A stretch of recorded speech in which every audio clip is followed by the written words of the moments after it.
Hi, this is Mrs. Doris. Lesson 2-2. Our objective is to solve two-step equations. Two-step equations can be very useful to solve real-life problems. All right, to solve a two-step equation, first of all, you want to identify the operations that are performed on the variable and then undo each operation using inverse operations, working backwards. This will mean a lot more to you as we solve the first problem. All right, problem 1, we're solving a two-step equation. 5 equals t divided by 2 minus 3. It will be very helpful as you solve each of the problems if you will say them out loud or to yourself as you write them down. So let me read it again and we're going to make a list of what's being done to the variable. 5 equals t divided by 2. All right, my variable is the t, and the first thing that we did was we divide by 2. All right, now let's continue. T divided by 2 minus 3. So the second thing that's being done is that you are subtracting or minusing 3. Now, what we're going to do, we've identified the operations that apply to our variable. We're going to undo each of those steps working backwards. So, starting with our minusing 3, to undo subtraction, we're going to add 3. All right, so our first step is to add 3 to each side of our equation. All right, 5 plus 3 is 8. On the right-hand side, I have t divided by 2, and minus 3 plus 3 is equal to 0, so it cancels out. All right, we've taken care of the last thing that was done to the variable. Now we go back to the first step, which was divide by 2. And to undo division, we're going to multiply by 2 using the inverse operation. So multiplying both sides by 2. On the right-hand side, 2 over 2 is equal to 1, and 1 times t is simply t. On the left-hand side, we have 2 times 8 is 16. Since we have isolated our variable t on the right side, what we have on the left side is our solution.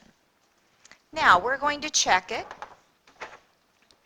And to check it, we're going to take our original equation, 5 equals t over 2 minus 3, and we're going to substitute the 16 for the t to make sure we have a correct answer. All right, 16 divided by 2 is 8, and 8 minus 3 is 5, so it checks out.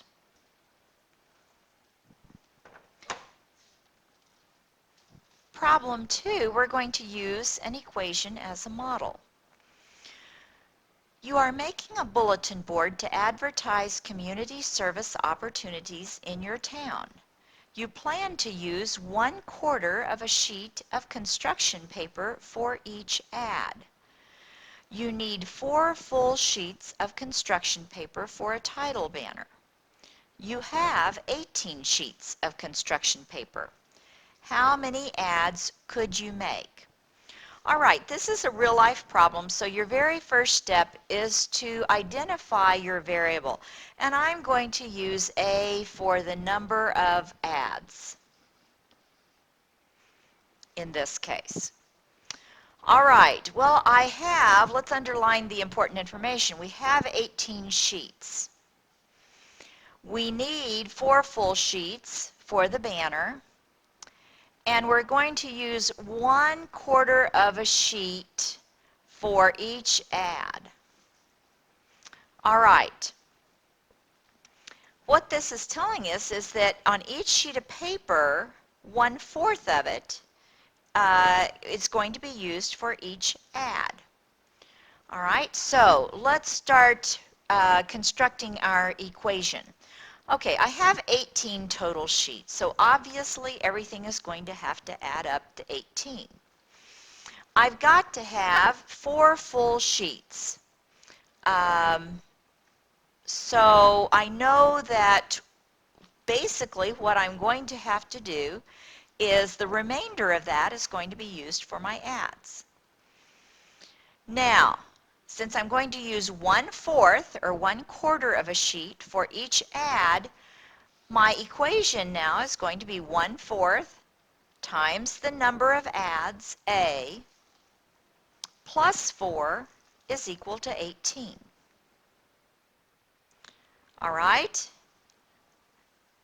Let's read the equation again. 1/4 times A plus 4 equals 18. You'll notice that the first thing I did was I multiplied by 1/4, and then my second step was I added 4. So we're going to begin working backwards, and the first thing that we're going to do is to undo the addition of 4. To undo addition, we're going to subtract 4 from each side. Plus 4 minus 4 is equal to 0, and so I'm left with 1/4 A is equal to 14. Now, going back to the first thing that was done to our variable, which was multiplying by 1/4, the inverse operation would be to divide by 1/4. But again, we're dividing by a fraction. So the best way is to simply use our rule that we're going to multiply by the reciprocal. Looking at 1/4, my reciprocal would be 4/1, or simply 4. All right, 4 times 1/4 is equal to 1, and 1 times A is A. 14 times 4 is 56, and labeling my answer then, I would have 56 ads that I could make.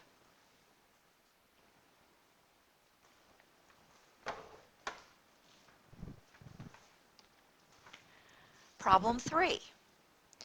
In this case, we're going to be solving an equation that has 2 terms in the numerator.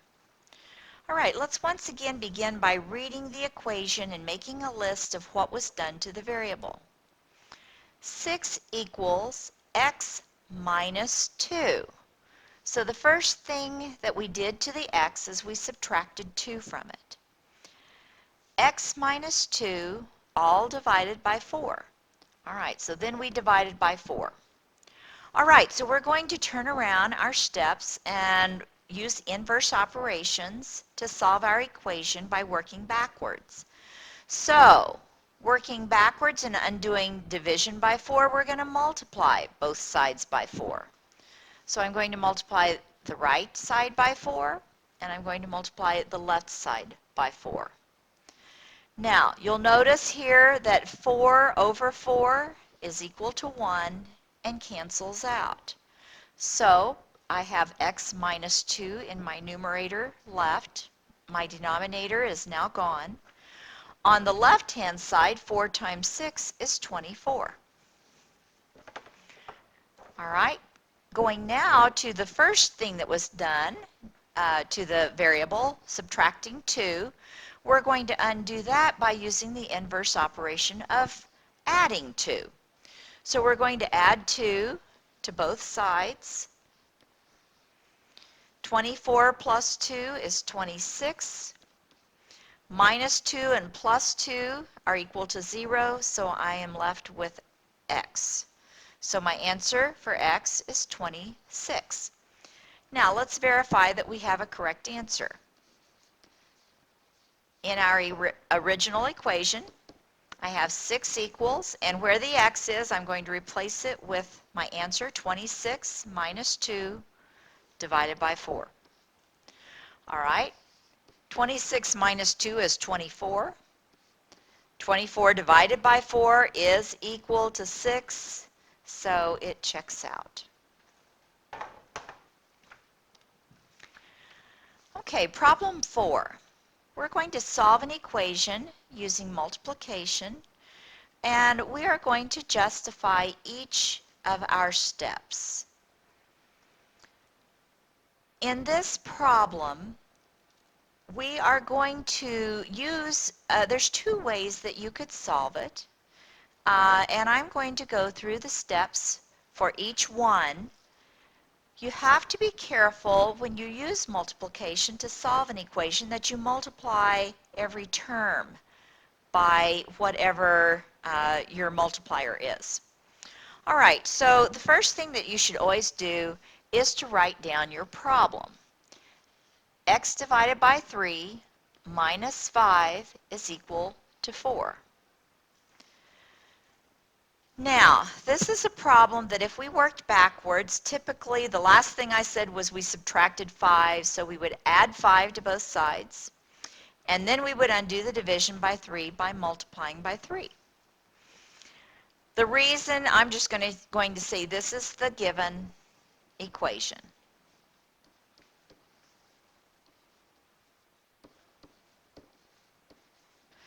All right, using multiplication to solve this, I see that we have a 3 in the denominator, so I'm going to multiply the left side by 3, and I'm going to multiply the right side by 3.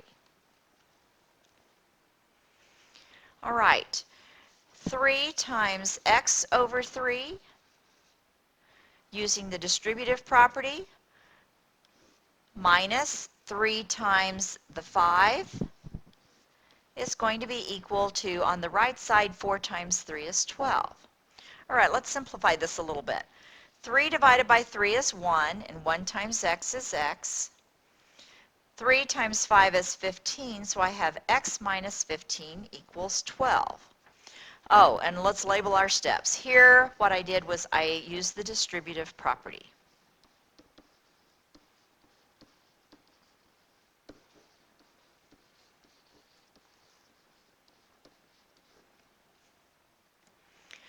All right. And at this point, what I did is I just simplified.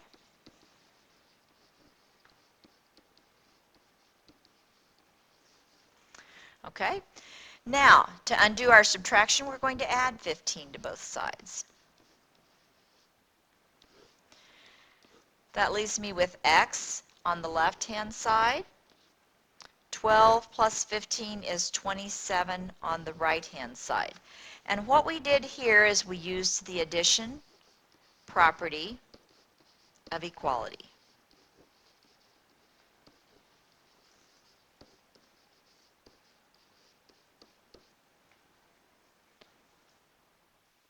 If you have any questions, please don't hesitate to ask. Note that it's very important if you solve a problem using this process, you have to multiply the 3 times both the x divided by 3 and also times the 5.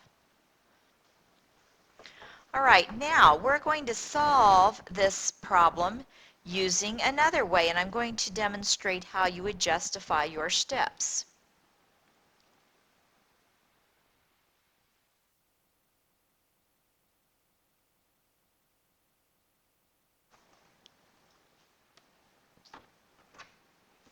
All right, so here we go again. All right, our equation, x divided by 3 minus 5 is equal to 4. All right, and that's my given equation.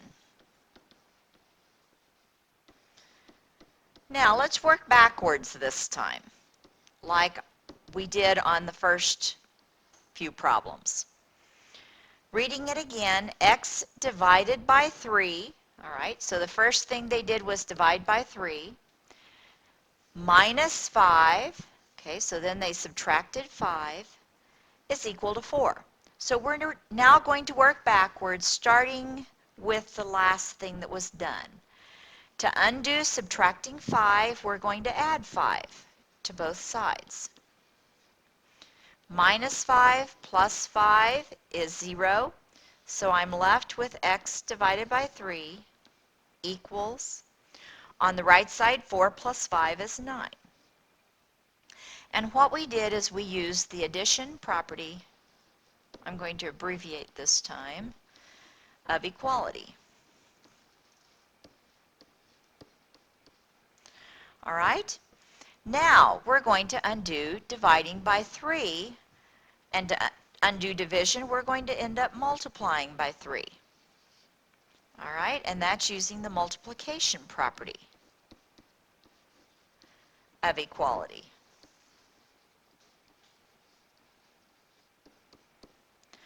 Okay, 3 over 3 is equal to 1. 1 times x is equal to x. And on the right side, 9 times 3 is 27. Notice we got the same answer, but this working backwards is, I believe, simpler than the first method we used. What's important in the first method and the most common error is that if you multiply first, most folks forget to distribute the 3 and also multiply the minus 5 by that. If you have any questions, please ask in class and we'll work further problems in class. Thank you.